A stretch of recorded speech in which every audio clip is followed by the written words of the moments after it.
students, how are you? Today I am back with a new topic adaptation from chapter 13.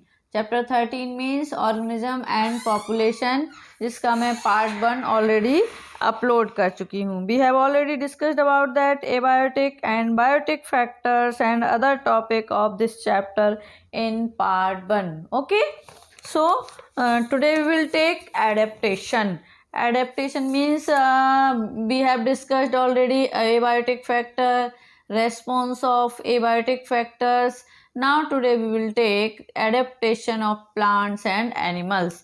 तो adaptation and plants and animals में now here how can we see जो abiotic stress है ना, उसे कैसे adopt करेंगे. Very first we see in desert. Desert में अपन देखें तो जैसे डेजर्ट में क्या होता है, एब्सेंस ऑफ वाटर होता है ना, एब्सेंस ऑफ वाटर. तो एब्सेंस ऑफ वाटर है तो इसका अपन एनिमल्स के लिए देखें तो बेस्ट एग्जांपल एनिमल्स के लिए अपन ले सकते हैं कैंगेरू रैट.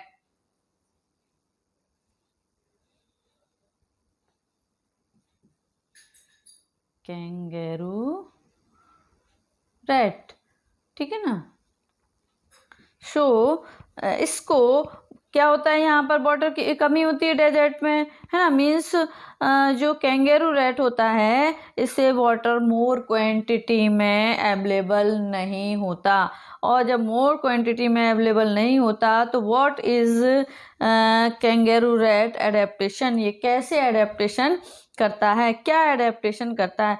तो वेरी फर्स्ट जो इसका हेनले लूप होता है या लूप ऑफ हेनले जो होता है इसका स्ट्रक्चर बॉडी में, वो उसकी लेंथ बहुत ज़्यादा होती है ना. लूप ऑफ हेनले जो कैंगेरू में है उसकी लेंथ बहुत ज़्यादा होती है. और लेंथ ज़्यादा होने की बट वाई क्यों होती है बच्चों, बिकॉज ये ज़्यादा कॉन्सेंट्रेट यूरिन को प्रोड्यूस कर पाता है. मीन्स बॉडी में वाटर डाइजेस्ट हो रहा है एंड लेस क्वांटिटी में outside of the body secrete हो रहा है. सेकेंड थिंग, ये कैंगेरू वाटर बनाता है अपनी बॉडी के अंदर. हाउ, अब आप पूछेंगे कैसे बनाता है, तो through metabolism of fat. Metabolism of fat मतलब फैट के मेटाबॉलिज्म के थ्रू ये है जो अपनी बॉडी में वाटर को बनाने का काम करता है. और उससे क्या बनता है, H2O. H2O से एंड ये H2O यूज़ करता है अपनी डेली नीड्स में, ठीक है ना. Then we have opuntia. Opuntia means अपन यहाँ पर अभी मैंने किसका एग्जाम्पल लिया, डेजर्ट एनिमल का. अब यदि मैं देखूँ यहाँ डेजर्ट प्लांट का अपन एग्जाम्पल लें तो बेस्ट एग्जाम्पल है ओपनशिया. और ओपनशिया का भी अपन यहाँ डिस्कस करते हैं, ओपनशिया, ठीक है ना. तो ओपनशिया की क्या स्पेशलिटी है, कैसे अडेप्टेशन करता है ये. So which is a desert plant जिसमें leaves in the form thorn means जो थ्रॉन के फॉर्म में होती हैं या कांटों को अपन कांटे बोल सकते हैं जिनको, कांटों के फॉर्म में कन्वर्ट हो जाती हैं.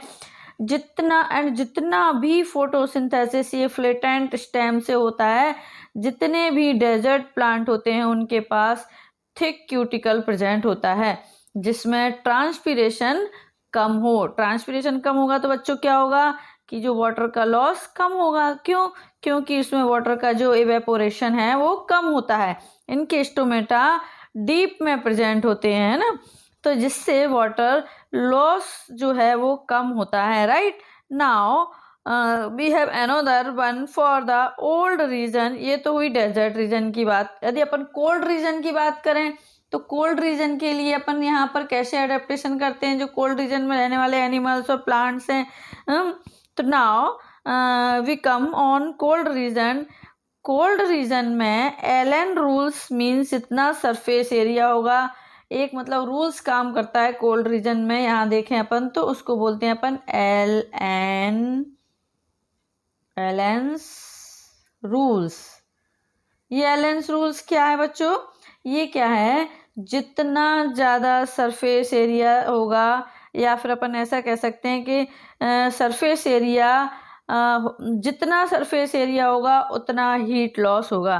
तो राइट जितने भी एनिमल्स इन कोल्ड एरियाज में प्रेजेंट होते हैं या फाउंड होते हैं, they are generally not found in colder areas because energy loss बहुत ज़्यादा होता है, मतलब जिनका सरफेस एरिया ज़्यादा हो तो। और कोल्डर एरियाज में पहले तो क्या होता है, ब्लफर होता है, मीन्स स्किन थिक होती है ना। ब्लफर मीन्स स्किन उनकी थिक होती है, which act as a insulator. वो स्किन किसका काम करती है, इंसुलेटर। अपन इंसुलेटेड बॉटल यूज करते हैं ना, है ना, कोल्ड एंड हॉट वाटर के लिए या किसी भी कोल्ड एंड हॉट ड्रिंक के लिए। ऐसे ही जो इनकी स्किन है वो इंसुलेटर की तरह वर्क करती है।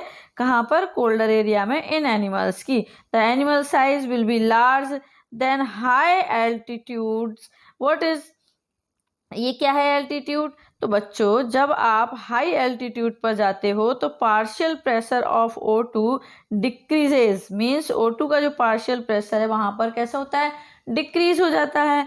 और जब O2 का पार्शियल प्रेशर डिक्रीज हो जाता है तो फिर क्या होगा, एटमॉस्फेयर में तो हमें O2 कम मिल पाती है, चक्कर आने लग जाते हैं। इससे बचने के लिए बॉडी की जो आरबीसीज हैं, मतलब जो बॉडी है वो आरबीसी का जो प्रोडक्शन है वो बढ़ाने लगती है। और आरबीसी का प्रोडक्शन बढ़ा देती है तो एचबी तो अकेले बढ़ेगा नहीं, जब आरबीसी बढ़ रही है तो आयरन लेना पड़ेगा उसके लिए। तो जो एचबी की एफिनिटी O2 के लिए है वो कम कर देती है, जिससे टिश्यू को ज़्यादा से ज़्यादा O2 अवेलेबल हो सके। आगे समझ में। अब यहाँ अपन जैसे देखें कि नेक्स्ट वी हैव, एक मैंने शायद आप लोगों को 11th में भी पढ़ाया होगा कि, या फिर शायद अपन ने बायोटेक्नोलॉजी के चैप्टर में पढ़ा होगा कि जो आर्की बैक्टीरिया होता है बहुत ज़्यादा मतलब एक्सट्रीम कंडीशंस में भी सरवाइव कर जाता है ना। तो which can survive in extreme environment, तो वो कौन है ऐसा, archaebacteria. So here we are taking NCERT lines 1 by 1। मैं आपको जितना भी ये चैप्टर पढ़ा रही हूँ ना, इसमें NCERT की पूरी लाइन को कवर करने की पूरी कोशिश कर रही हूँ, जिससे आपका कोई भी टॉपिक या लाइन छूट नहीं जाए, ठीक है ना। तो अब नेक्स्ट अपन इसमें टॉपिक लेंगे पॉपुलेशन ग्राफ, जो मैंने यहाँ पर, या पॉपुलेशन ग्रोथ मॉडल्स, ठीक है। तो population graph and converted population graph के थ्रू सम पॉइंट मैं यहाँ पर बताऊंगी, जिससे ऑल प्रोसेसेस क्लियर हो जाएंगी। वेरी फर्स्ट होता क्या है, बर्थ रेट आती है। अपन ने देखा है ना, पहले भी अपन इकोलॉजी के चैप्टर्स पढ़कर आए हैं 10th तक, उनमें भी आपने देखा होगा बर्थ रेट आती है। मैं और यदि अपन देखें मॉर्टल रेट, नॉटिलिटी रेट, या फिर नॉटिलिटी, या यू हैव इमिग्रेशन, एमिग्रेशन, ये सब अपन बहुत बार पढ़ चुके हैं, जनरल चीज़ें हैं ये। फिर भी नाउ पॉपुलेशन में अपन देखें तो 3 टाइप्स ऑफ पॉपुलेशन हैं या ग्रुप्स हैं।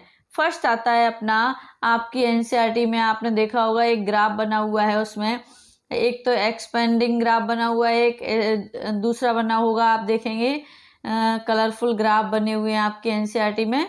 तो एक तो एक्सपेंडिंग वाला होगा, दूसरा आप देखेंगे उसमें स्टेबल वाला होगा, तीसरा होगा डिक्लाइनिंग वाला, ठीक है ना। तो पहले अपन इसको ड्रॉ कर लेते हैं थोड़ा सा यहाँ पर एक्सपेंडिंग का, ये समझ लीजिए ये एक्सपेंडिंग है, ठीक है। दूसरा मैंने यहाँ पर बनाया आपका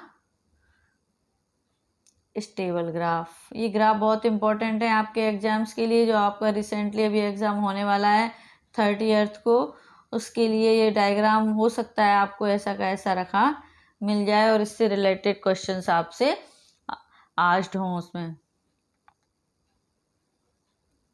थर्ड नंबर है डिक्लाइनिंग रेट,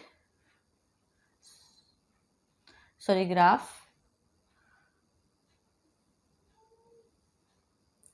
मेरे से इतना सुंदर नहीं बन रहा है, आप लोग बना लीजिएगा। ये अपन ने 3 टाइप्स के ग्राफ यहाँ पर बना लिए हैं, ठीक है। ये हो गया अपना एक्सपेंडिंग, क्योंकि ये नहीं बनाएंगे तो अपने को समझ में नहीं आएगा। फिर ये आ गया अपना स्टेबल, और ये आ गया अपना क्या, डिक्लाइनिंग। अब NCERT में तो आपको बढ़िया कलरफुल बना रखे हैं, जिससे आप उनके कलर से ही आइडेंटिफाई कर पाते हैं उनकी तीनों स्टेजेस को। ये तो हो गई आपकी पोस्ट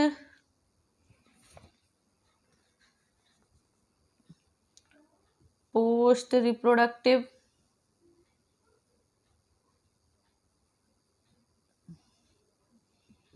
नेक्स्ट रिप्रोडक्टिव,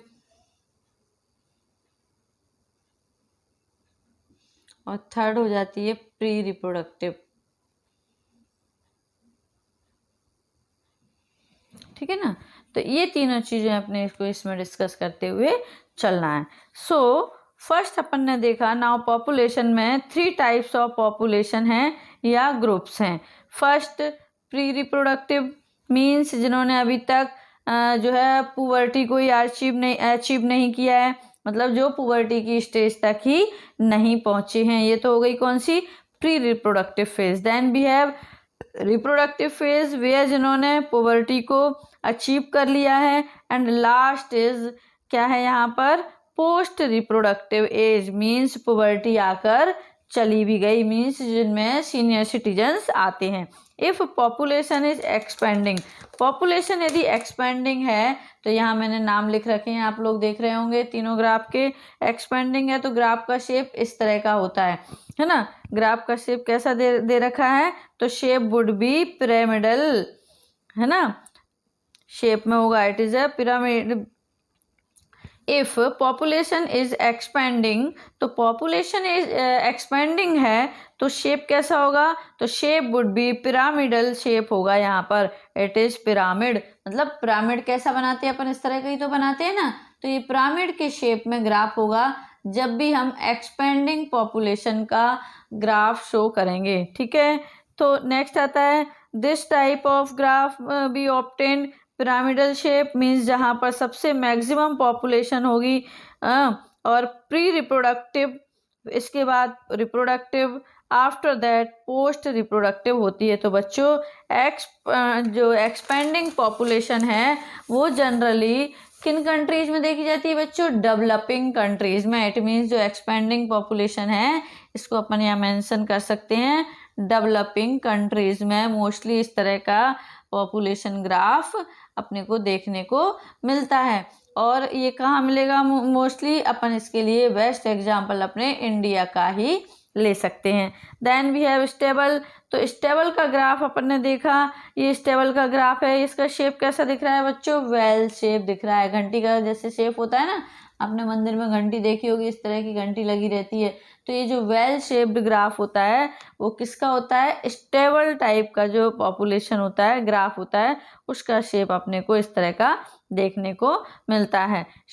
जो वेल शेप्ड ग्राफ हमें ऑब्टेन होता है स्टेबल पॉपुलेशन में, जहाँ reproductive is almost, pre reproductive is almost equal to reproductive होता है। मतलब ये कहना चाह रहे हैं यहाँ पर जो प्री रिप्रोडक्टिव जो एज है और किसके इक्वल होती है, रिप्रोडक्टिव फेज के इक्वल होती है। फेज भी अपन इसको बोल सकते हैं, जहाँ पोस्ट रिप्रोडक्टिव थोड़ी सी कम होती है। सभी की पोस्ट रिप्रोडक्टिव जो है एज वो ऊपर है, फिर रिप्रोडक्टिव मिड वाला है और प्री रिप्रोडक्टिव नीचे वाला है। तो जो स्टेबल में आपने देखा इसमें पोस्ट रिप्रोडक्टिव कम थी, इसमें थोड़ी और कम है। ठीक है ना, तो जो स्टेबल वाला ग्राफ है ये किन कंट्रीज में, स्टेबल्ड ग्राफ किन कंट्रीज में मिलता है बच्चों अपने को देखने को, जो कंट्रीज डेवलप्ड कंट्रीज होती हैं। डेवलप्ड कंट्रीज मीन्स अपन नॉर्वे का एग्जांपल इसमें ले सकते हैं। डेवलपिंग कंट्रीज में तो अपने को देखने को मिलता है कौन सा, एक्सपेंडिंग ग्राफ। डेवलप्ड कंट्रीज में अपने को देखने को मिलेगा कौन सा ग्राफ बच्चों, एक्सपेंडिंग स्टेबल्ड ग्राफ अपने को देखने को मिलता है, लाइक नॉर्वे। ठीक है ना। So next another shaped graph is earn shaped या डिक्लाइनिंग शेप्ड।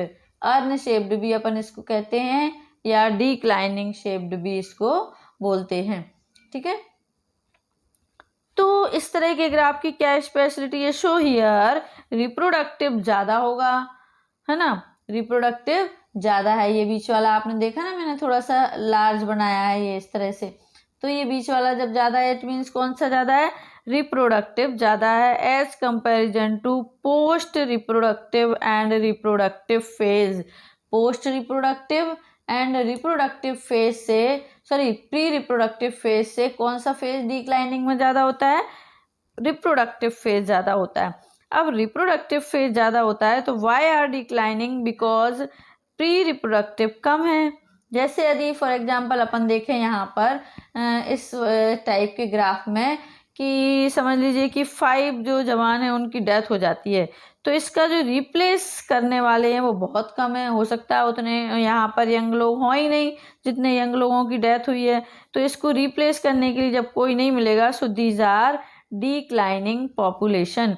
ये कहाँ मिलती है? ये मोस्टली जो सीरिया वगैरह में होती है, जो ऐसी कंट्रीज़ हैं वहाँ पर इस तरह का पॉपुलेशन ग्राफ अपने को अर्न शेप टाइप का देखने को मिल जाता है, जहाँ बच्चे बड़े होने से पहले ही मर जाते हैं और जो सीनियर सिटीजन है वो लड़ नहीं पाते और जो यंग हैं वो बचकर निकलने की कोशिश करते हैं। बट वो कब तक सरवाइव करेंगे, दैट डिपेंड, है ना, इन पर डिपेंड करता है ना कि कब तक सरवाइव करेंगे, तो इन्हीं पर डिपेंड करेगा, राइट। तो ऐसे एरियाज में अर्न शेप्ड ग्राफ अपने को देखने को मिलता है। Now so we have 3 types of graph, 3 types of population extension that we can see in the form of pyramidal shape, bell shape, urn shaped. ये तीनों शेप अपन ने जो है पॉपुलेशन के देखे, किसके शेप में? पिरामिड के शेप में, बेल शेप, अर्न शेप जो पॉपुलेशन एक्सटेंशन है वो अपने को यहाँ पर आई थिंक आप लोगों को बहुत अच्छे से समझ आ गया होगा। नेक्स्ट अपन देखते हैं, now we have 2 types of growth model. इसी में अपन इस टॉपिक को इंक्लूड कर रहे हैं। 2 टाइप्स ऑफ ग्रोथ मॉडल कौन कौन से? ये तो अपन ने पॉपुलेशन को डिस्कस कर लिया। अब अपन इसमें देखेंगे ये जो ग्रोथ मॉडल्स हैं वो 2 टाइप्स के कौन कौन से हैं। वेरी सिंपल है। यहाँ पर एक मैं ग्राफ ड्रॉ करती हूँ, आपको आई थिंक दिख रहा होगा। ये देखें अपन यहाँ पर, ये तो है पॉपुलेशन डेंसिटी, शॉर्ट में लिख रही हूँ मैं, आप लोग लिख लीजिएगा। पॉपुलेशन डेंसिटी, ये टाइम, मोस्टली ग्राफ में ऐसे ही आता है ना। अब अपन ने यहाँ देखा कि जो मीन्स यहाँ पर 2 टाइप का ग्राफ है, मीन्स नेचर की भी एक कैपेसिटी होती है। यहाँ मैं एक ड्रॉ कर देती हूँ 2 कलर से, तो आपको थोड़ा इजीली समझ में आ जाएगा।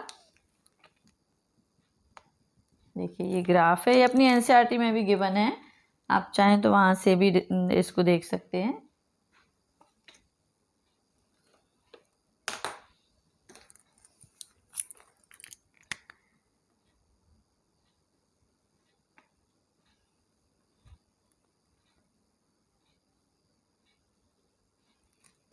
ठीक है,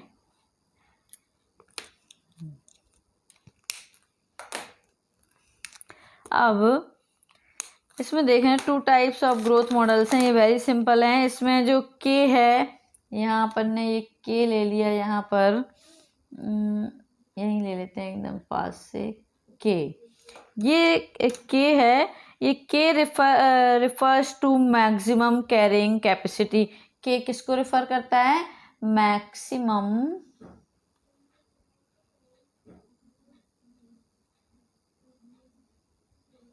कैरिंग कैपेसिटी।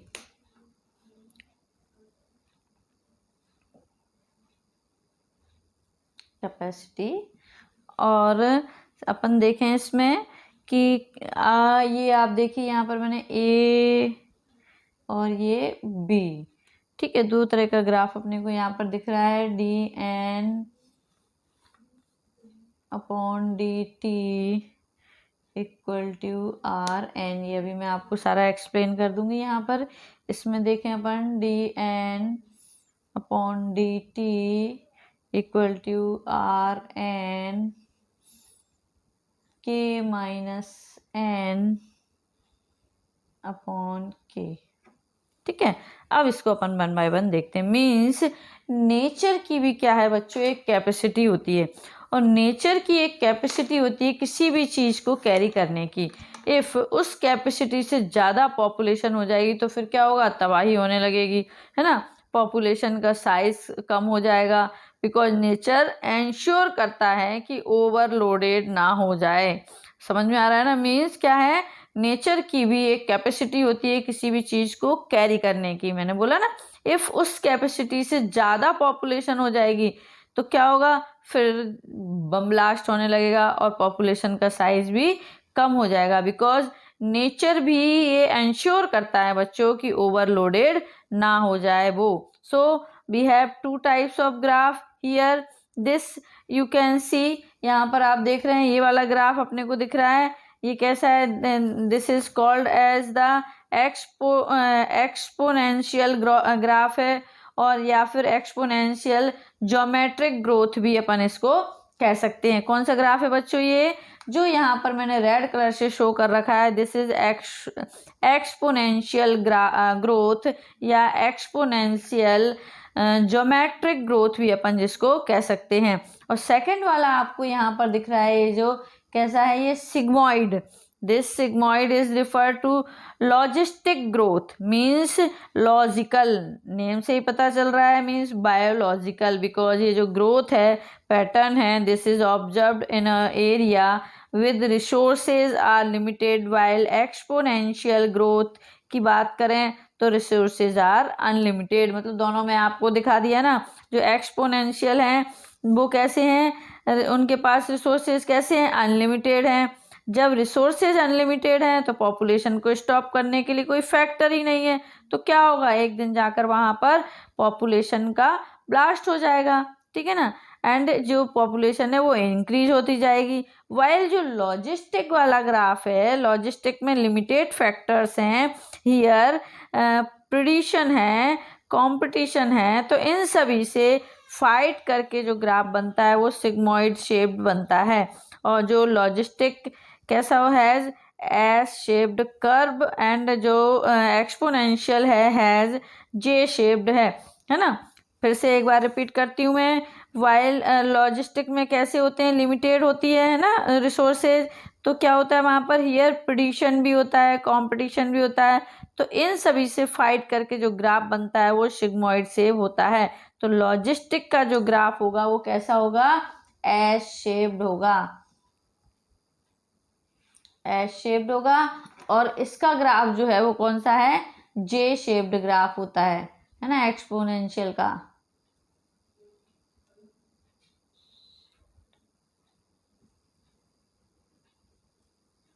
ठीक है, ये दो बातें अपन ने यहाँ क्लियर कर ली। इसका एग्जाम्पल है बैक्टीरिया, जो अपन क्या करते हैं, जो किसका मैं बोल रही हूँ, एक्सपोनेंशियल जो ग्राफ है, इसका जो बेस्ट एग्जांपल अपन ले सकते हैं बैक्टीरिया, जिनकी ग्रोथ हम किस में करवाते हैं, लेबोरेटरी में कराएंगे, बिकॉज लैब में तो जितना आप मटेरियल डालोगे उतना ज़्यादा ग्रोथ होती जाएगी। मतलब जितना आप लेबोरेटरी में उनको मटेरियल प्रोवाइड करेंगे उतना ज़्यादा उनकी ग्रोथ बैक्टीरियाज की बढ़ती जाएगी। वाइल नेचुरल कंडीशन में ऐसा नहीं होता बच्चों।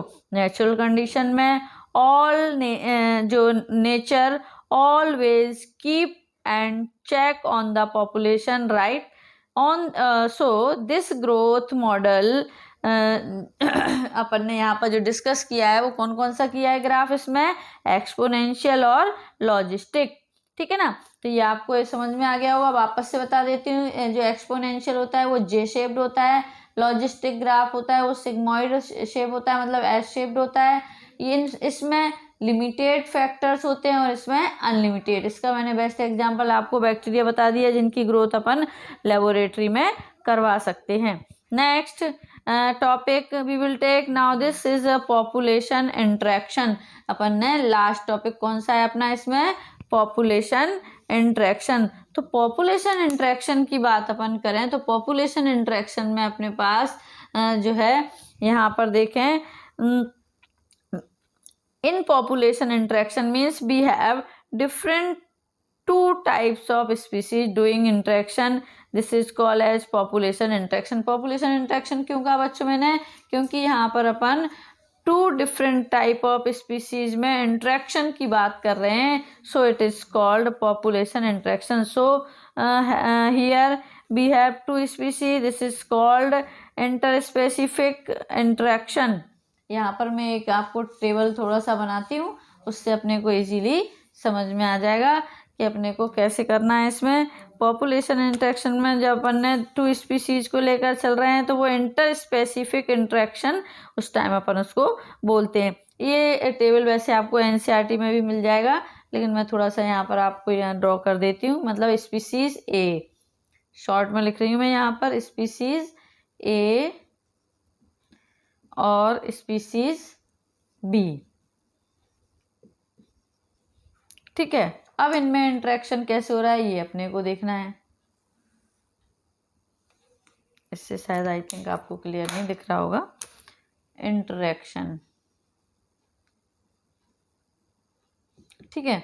तो स्पीशीज ए, जब दोनों स्पीशीज को बेनिफिट होता है तो इट इज कॉल्ड म्यूटेलिज्म। यहाँ मैंने लिखा म्यूटेलिज्म।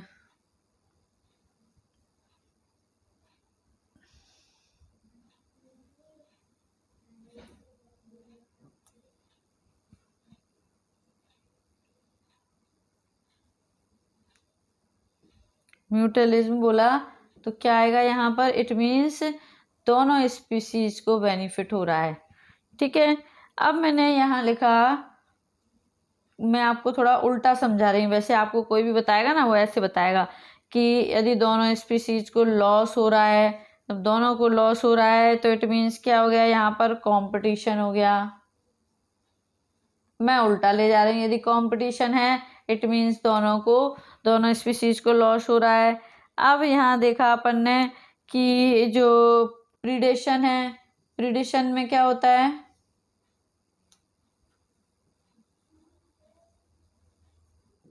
प्रीडेशन में अपन बात करें तो एक स्पीशीज को तो बेनिफिट होता है और एक लॉस में जा रही होती है। मतलब ये तो प्रीडेटर हो गया और ये प्रे हो गया। ठीक है, अब नेक्स्ट अपन लें तो स्पीशीज ए को तो बेनिफिट हो रहा है और स्पीशीज बी को क्या हो रहा है, लॉस हो रहा है। बट ये क्या है, ये पैरासाइट है यहाँ पर और ये होस्ट है, तो यहाँ पर ये क्या हो गया, पैरासिटिज्म हो गया।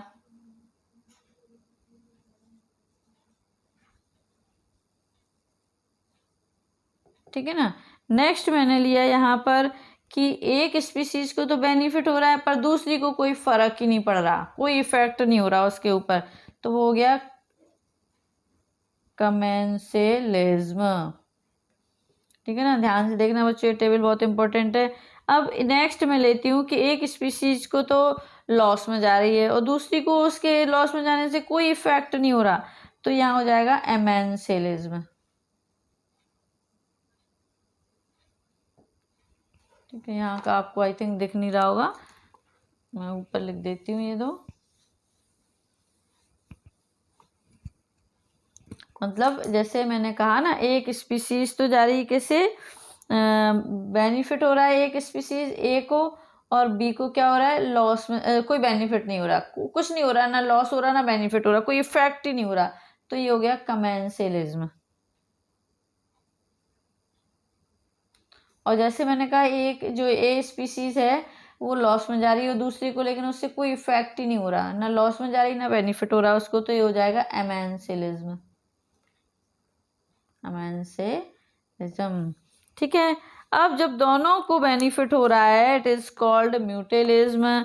जब व्हेन दोनों को लॉस हो रहा है तब कंपटीशन।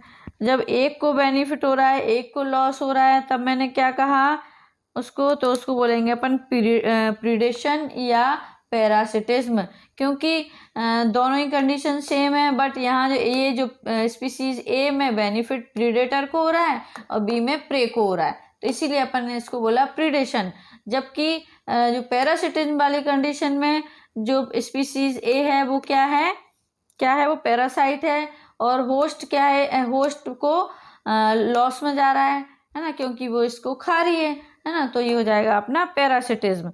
नेक्स्ट मैंने लिया कि जो स्पीशीज ए थी उसको तो बेनिफिट हो रहा है बट स्पीशीज बी को कोई इफेक्ट ही नहीं हो रहा, उसके चाहे बेनिफिट हो या लॉस उसको कोई फर्क नहीं पड़ता, तो वो आ जाती है कमेंसेलिज्म में। फिर मैंने नेक्स्ट कंडीशन ली कि जो स्पीशीज ए है वो तो लॉस में जा रही है बट स्पीशीज बी को उससे कोई इफेक्ट ही नहीं हो रहा, तो उसको ले लिया अपन ने किसमें, एमेंसेलिज्म में। तो ये क्या हो गया, सो ये all type of population interaction है। क्या है ये, all type of population interaction. So let's do some example. Predation is compulsory because predation जो है वो कैसा है, check it the on the prey population. जो प्रीडेशन है वो keep a check on the prey population. For example किसी specific area में ऑल लायंस को हटा दिया जाए और सो डियर की पॉपुलेशन क्या होगी, बढ़ती जाएगी, क्योंकि डियर को खाने वाला जो शेर था वो तो चला गया ना, यहाँ से हटा दिया उनको। ओवर ग्रासिंग करेंगे तो क्या होगा, जो ग्रीनरी है वो भी खत्म हो जाएगी, जिससे क्या होगा, धीरे धीरे पूरा एरिया डेजर्ट बन जाएगा। एक बार और समझाती हूँ। प्रीडेशन क्या है बच्चों? Predation means predation is compulsory because predation keep a check the on the prey population. For example लें अपन किसी स्पेसिफिक एरिया में, जैसे मैंने कहा कि ऑल लायंस को हटा दिया अपन ने, तो वहाँ के जितने डियर्स होंगे उनकी पॉपुलेशन क्या होगी, इंक्रीज होती जाएगी। और डियर की जो पॉपुलेशन है वो जब इंक्रीज होती जाएगी ना, तो क्या होगा, वो ज़्यादा से ज़्यादा घास खाएंगे। भाई उनका पॉपुलेशन ग्रोथ हो रही है ना, बढ़ रही है, तो जब वो ज़्यादा ग्रीनरी खाएंगे तो क्या होगा, एक दिन जो पूरा जंगल है ना, फॉरेस्ट, वो एक डेजर्ट में कन्वर्ट हो जाएगा। So there is a very important violence between every population interaction. So predator ensure करता है कि प्रे की जो पॉपुलेशन है, साइज है, वो कंट्रोल में रहना चाहिए, अदरवाइज कुछ ना कुछ तो ब्लास्ट वहाँ पर होगा ही। सो इम्पोर्टेंस ऑफ प्रीडेटर क्या आ गया यहाँ पर? इम्पोर्टेंस ऑफ प्रीडेटर में predator control pray population. For example prickly पियर, और भी ले सकते हैं अपन, कैक्टस भी ले सकते हैं इसमें, है ना। सेकेंड पॉइंट अपन इसका ले सकते हैं इम्पोर्टेंस में, they also do biological control, ability of the predator to regulate prey population, right, maintain species diversity. For example starfish, pisasters. Next आता है अपना मेंटेन स्पीसीज डाइवर्सिटी। ये जो प्रीडेटर्स हैं क्या करते हैं, स्पीसीज को की जो डाइवर्सिटी है उसको भी मेंटेन करने का काम या इम्पोर्टेंट रोल प्ले करते हैं। इफ़ किसी स्पेसिफिक एरिया के प्रीडेटर्स को हटा दिया जाए तो क्या होगा बच्चों, स्पीसीज में आपस में ही फाइटिंग होने लगेगी और वो क्या होगा, फाइटिंग कर करके मर जाएंगी। वाई? बिकॉज एक ही रिसोर्स है, उसी को खा खा कर मर जाती हैं। ऑल स्पीसीज मीन्स ये स्पीसीज डाइवर्सिटी को भी कंट्रोल करने का काम करता है। फिर आता है inter specific competition. Interspecific competition is a potent force is organic evolute कह सकते हैं अपन इसको। जो डोमिनेंट स्पीसीज होगी वो तो एलिमिनेट कर देती है सभी में से स्पीसीज को over the time. So this is called interspecific competition. Interspecific competition क्या है बच्चों? इंटर स्पेसिफिक कॉम्पिटिशन मीन्स कि is a potent force is organism evolved to dominant species. जो डोमिनेंट स्पीसीज होगी वो एलिमिनेट कर देती है सभी में से स्पीसीज को over the time. So this is called as interspecific competition. NEET में ये क्वेश्चन बहुत ज़्यादा आता है बच्चों की कौन सी इम्पोर्टेंट ऑर्गेनिक एवोल्यूशन में है, तो वो अपन वहाँ पर आंसर दे सकते हैं इंटर स्पेसिफिक कॉम्पिटिशन। ठीक है ना। एविडेंस ऑफ कॉम्पिटिशन में क्या ले सकते हैं अपन? एविडेंस ऑफ कॉम्पिटिशन में देखें अपन यहाँ पर, तो एविडेंस ऑफ कॉम्पिटिशन में आ जाता है कि टॉर्टोइस का competitive release, Connell's field experiment, Gause's competitive exclusion principle, all evidence हैं ये किसके हैं? कंपटीशन के ही हैं। अब नेक्स्ट भी है पैरासिटिज्म। पैरासिटिज्म मीन्स ये 2 टाइप का होता है। ये सब मैं इन्हीं को एक्सप्लेन कर रही हूँ जो मैंने यहाँ टेबल में बना रखा है ना बच्चों। ये 2 टाइप्स का हो सकता है। कौन कौन सा होता है? एक तो एक्टोपैरा, अपन ने पढ़ा हुआ है 10th में भी पढ़ा हुआ है आपने, एक्टोपैरासाइट एंडोपैरासाइट। तो ये वो पैरासिटिज्म वही है। तो पैरासिटम इज ऑफ 2 टाइप, एक्टोपैरासिटिज्म और एंडोपैरासिटिज्म। ये जो पैरासाइट्स होते हैं इन्होंने खुद को इवॉल्व किया है होस्ट से मैक्सिमम न्यूट्रिशन ये क्या करते हैं? इनटेक करने के लिए। फॉर एग्जांपल जैसे मलेरियल पैरासाइट है ना, अपन जानते हैं ऑलरेडी, लिवर फ्लूक है है ना, एक्सेट्रा, ये ऑल पैरासाइट्स ऐसे इवॉल्व होते हैं कि ये मैक्सिमम न्यूट्रिशन अपने होस्ट से इनटेक कर सकें। तो अपन 1 बाय 1 एक एक को देखते हैं, एक्टोपैरासाइट और एंडोपैरासाइट। एक्टोपैरासाइट और एंडोपैरासाइट में क्या डिफरेंस है आपको समझ में आ गया ना। Ecto means outside of the body होते हैं और endo means inside of the body present होते हैं, किसकी, होस्ट की। So ectoparasite they feed on the external surface of host. Ectoparasite में कौन से आ जाएंगे, जैसे लाइज हैं, है ना, ऑन ह्यूमंस। पैरासाइट और एंडोपैरासाइट, 2 टाइप के पैरासाइट अपन यहाँ पर देखते हैं। इनका एग्जाम्पल अपन ले सकते हैं लाइस ऑन ह्यूमंस की, क्योंकि ये ह्यूमंस की बॉडी के आउटर सरफेस पर प्रेजेंट होते हैं, ठीक है ना। अब आता है जैसे एक और एग्जाम्पल मैं यहाँ पर लूँ तो कसकुटा प्लांट। जैसे अमरबेल का नाम बहुत ज़्यादा आता है प्लांट्स में, कसकुटा प्लांट्स। कसकुटा प्लांट में क्या है, ये क्या करती है, Cuscuta plant on his plants, Cuscuta has no chlorophyll, मतलब इसके पास अपना क्लोरोफिल नहीं होता। And leaves it drives its nutrition from the host plant, ठीक है ना।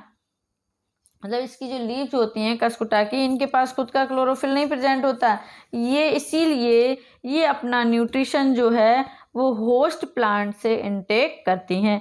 जो फीमेल मॉस्किटो है, अपन ने यहाँ पर एग्जांपल अभी देखा था, it is not considered a parasite because it needs our blood only for reproduction not as a food. मतलब जो अपन ने यहाँ पर मलेरियल पैरासाइट पढ़ा ना, फीमेल मॉस्किटो होती है, उसको पैरासाइट में कंसिडर नहीं कर सकते अपन। क्यों? क्योंकि इसको ब्लड, जो होस्ट के ब्लड की नीड होती है ना, वो क्यों होती है, ओनली रिप्रोडक्टिव फेज को कंप्लीट करने के लिए, मतलब रिप्रोडक्शन को कंप्लीट करने के लिए। Now next endoparasite. Endoparasite that live inside the host body at different site, जैसे लिवर में कह सकते हैं अपन, है ना, किडनी में, लंग्स, आरबीसी, इन पर जो पैरासाइट्स प्रेजेंट होते हैं, this type of parasite is called endoparasite. The life cycle of endoparasite are more complex, they have simple morphological and anatomical features and high reproduce potential। मतलब ये जो endoparasites होते हैं ये सिंपल होते हैं मॉर्फोलॉजिकल और एनाटॉमिकल फीचर्स में, बट इनका जो रिप्रोडक्टिव जो रेंज होती है, रिप्रोडक्शन की कैपेसिटी होती है, वो बहुत ज़्यादा हाई होती है, ठीक है। तो ये अपना हो गया यहाँ तक एंडोपैरासाइट और एक्टोपैरासाइट। एंडोपैरासाइट और एक्टोपैरासाइट के बाद अपन देखें यहाँ पर तो टाइप्स ऑफ अपन ने पैरासाइट्स का देख लिया है ना।